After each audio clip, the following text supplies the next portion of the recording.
120 square feet में हमें house plan करना है। ठीक है, अंदर का एरिया आपका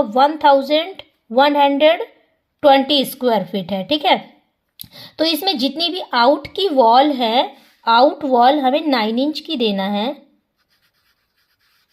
जो छपने के बाद 10 इंच की हो जाती है। डबल ईंटे वाली दीवार देना है, आउटर की दीवार डबल ईंटे वाली, और इनर वॉल जो अंदर की जो पार्टीशन की वॉल है वो 1 ईंटे वाली 5 इंच की देना है। अंदर की जितनी भी दीवारें हैं तो आप 1 ईंटे वाली देना है। ठीक है, नंबर ऑफ पिलर काउंट कर लेते हैं। 1 2 3 4 5 6 7 8 9 10 11 12 13 14 पिलर है। और ये वाला पिलर जो है आपका, तो ये केवल गेट खड़ा करने के लिए है, तो ये फर्स्ट फ्लोर में ही आपका एंड हो जाएगा। तो मेन पिलर आपके 14 है, तो 15 भी आप काउंट कर सकते हैं। तो पिलर आपके आ रहे हैं 15। ठीक है, 6 सरिया वाले आपको पिलर रखना है, 6 सरिया वाले आपको पिलर रखने हैं। तो एंट्रेंस आपको यहाँ पास दिया गया है, तो यहाँ पास जो एंट्रेंस दिया गया है, तो यहाँ की चौड़ाई हमने रखी है 13 फीट की, टोटल 13 फीट की चौड़ाई है। तो 10 फीट की चौड़ाई में आपका गेट लगा है, डबल पल्ले का लोहे का मेन डोर है, और इधर लंबाई रखी गई है 15 फीट की। तो यहाँ पास आपका पोर्च है, आप चाहें तो छोटी कार बड़े आसानी से पार कर सकते हैं। फिर यहाँ आपको 3 फीट का डोर का और 2 फीट का और एरिया छोड़कर, मतलब टोटल 5 फीट का एरिया यहाँ पास छोड़ने के बाद आपको 3 फीट की चौड़ाई की स्टेज चढ़ानी है। तो आपकी स्टेज ऐसे चढ़ेगी, टर्न होके आप छत पहुँच जाएंगे। ठीक है, फिर यहाँ पास इस वाले एरिया की जो चौड़ाई रखी गई है 4 फीट की है, और लगभग 5.5 इंच की यहाँ पास लंबाई मिल रही है। तो आप यहाँ पास एक प्लांट लगा सकते हैं कच्ची ज़मीन छोड़कर।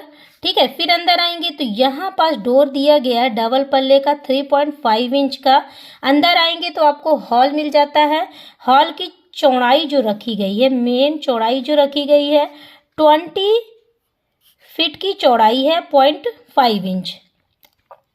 तो पूरी चौड़ाई हमने आपको मेंशन कर दी है, और लंबाई रखी गई है 11 फीट की। ठीक है, तो काफ़ी स्पेसफुल है। और यहाँ पास आपको विंडो दे देना है, एक 6 फीट का विंडो देना, स्लाइडिंग डोर विंडो है। तो इधर आप सोफ़ा सेट वगैरह बड़ी आसानी से अरेंज कर सकते हैं। इधर मंदिर भी बना सकते हैं, लकड़ी का दीवार में ही मंदिर भी बन सकता है। फिर आ जाइए तो यहाँ 3 फीट का डोर देना है, रूम मिल जाता है। रूम की लंबाई आपको रखी गई है 11 फीट की, यहाँ लंबाई रखी गई है, 13 फीट की चौड़ाई है, बिग साइज का रूम है। एक विंडो आपको इधर से दे देना है 4 फीट का।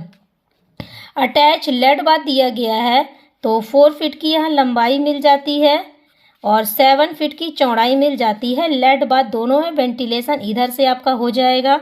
फिर आइए तो एक यहाँ पास कॉमन लेड बाथ दिया गया है, तो कॉमन लेड बाथ की लंबाई रखी गई है 6.5 इंच की, और 5.5 इंच की चौड़ाई रखी गई है, और 2.5 फीट का इसमें डोर दे देना है। तो ये कॉमन लेड बाथ है। इधर पास एक एरिया छूटा हुआ है, जब छत पड़ेगी तो 1.5 बाई 1.5 का यहाँ पास एक जाल छुड़वाना है, जिससे टॉयलेट में वेंटिलेशन और किचन स्टोरेज एरिया में सब जगह वेंटिलेशन के लिए इधर पास एक जाल छोड़ना है।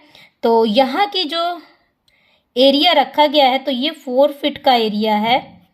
ठीक है, 4 फीट की चौड़ाई और 5.5 इंच की इसमें ऐसे लंबाई रखी गई है। छत पड़ने पर 1.5 बाई 1.5 का जाल छुड़वाना है, जिससे वेंटिलेशन हो जाएगा। अब इस स्थान पे आप वॉश बेसिन वगैरह बनवा सकते हैं ब्रश मंजन करने के हिसाब से। ठीक है, और आ जाइए तो आपको यहाँ 3 फीट का डोर मिलता है किचन में। अंदर आएंगे तो 7 फीट की चौड़ाई मिलती है किचन में, और लंबाई यहाँ पास आपको मिल रही है 11 फीट की। ठीक है, और यहाँ पास एक इधर से जाने का रास्ता, इधर प्लेटफॉर्म हमने डाल दिया है, और 3.5 इंच का इधर रास्ता है, गेट है, डोर है। अंदर आएंगे तो इधर स्टोरेज एरिया मिल जाता है, तो स्टोरेज एरिया है 5.5 इंच की चौड़ाई है, और 11 फीट की लंबाई है, सेम साइज़ की लंबाई है। तो आप इधर खाना वगैरह बना सकते हैं, इधर स्टोरेज का सामान रख सकते हैं। और फिर आइए तो यहाँ पास आपको 3 फीट का डोर मिलता है, बेडरूम मिल जाता है यहाँ पास। और यहाँ पास 5 फीट का स्लाइडिंग डोर विंडो देना है, बिल्कुल इस विंडो के सामने ही देना है, जिससे क्रॉस वेंटिलेशन होता रहेगा। और इसकी लंबाई रखी गई है 11 फीट की और 13 फीट की यहाँ चौड़ाई रखी गई है। तो आपको प्लान कैसा लगा? उम्मीद करती हूँ अच्छा लगा होगा। फिर मिलते हैं नेक्स्ट प्लान के साथ। Okay, bye bye.